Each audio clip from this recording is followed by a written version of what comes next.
Speed metre দিয়ে নজরদারি, বেপরোয়া বাইকের তাণ্ডব রুখতে কড়া পদক্ষেপ আসানসোল দুর্গাপুর পুলিশ কমিশনারেটের ট্রাফিক বিভাগের। বুধবার সকাল থেকে দুর্গাপুরের মহিলা মহাবিদ্যালয়ের পাশের রাস্তায় দুর্গাপুর ট্রাফিক গার্ডের পুলিশকে স্পিড মিটার দিয়ে নজরদারি করতে দেখা যায়। উপস্থিত ছিলেন আসানসোল দুর্গাপুর পুলিশ কমিশনারেটের ভিজি সতীশ পশুমার্থী, এসিপি ট্রাফিক ৩ রাজকুমার মালাকার, ওসি ট্রাফিক সন্দীপ সোম, ট্রাফিক পুলিশের আধিকারিকরা। ট্রাফিকের ডিসি বলেন, দুর্ঘটনা রুখতে রাজ্য জুড়ে চলছে ট্রাফিকের বিশেষ নজরদারি। আসানসোল দুর্গাপুর পুলিশ কমিশনারেট এলাকাতেও ব্যতিক্রম নয়।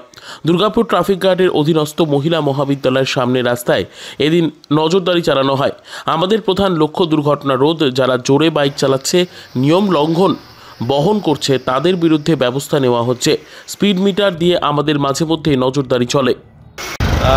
स्पीड गन जो है हम लोगों को जो मिला है ट्रैफिक हेडक्वार्टर से, उसका प्रयोग करते हुए हम आज यहाँ पर स्पीड लिमिट का चेकिंग कर रहे हैं। तो जो भी स्पीड लिमिट पार करेंगे तो उनका चालान होगा। तो स्पीड गन जो है वो व्यवहार करके स्पीड लिमिट का चेकिंग कर रहे हैं, स्पीड व्हीकल स्पीड का। तो उनको लेकर जो भी चालान करना है, बाकी अगर बहुत ज़्यादा रैश नेग्लिजेंट ड्राइविंग है तो उनके केस में हम थाना में भी केस देते हैं। फिर उसके बाद जो हमारा सेव ड्राइव सेवलेस सरकार का इनिशिएटिव है, तो उसके अंतर्गत हम स्कूल कॉलेज अलग अलग जगह पर जाके लोगों को अवेयरनेस भी दे रहे हैं कि स्पीड लिमिट में चलाएं, हेलमेट पहनकर, सीट बेल्ट पहनकर गाड़ी चलाएं। ये सारी चीज़ें